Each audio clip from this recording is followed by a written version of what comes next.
Assalamualaikum. Di sini ada golok cacat tulang lagi yang sudah jadi menggunakan gagang tanduk dan bahan anti karat, tidak akan karatan selama-lamanya. Di sini kita menggunakan bahan dari cubing.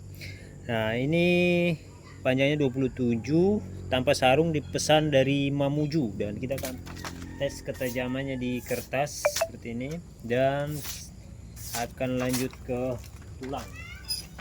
Nah, untuk tulang yang rahang ini di sini yang keras, kalau bagian atas ini tipis, jenis ini tipis. Nah, cuman kalau ini tidak akan bisa kena gigi, dia tidak sanggup di gigi. Oke, dan bagian sini kita akan tes.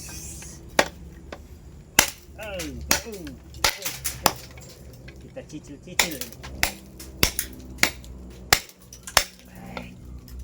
Oke, dan di sini bekas kena tulang,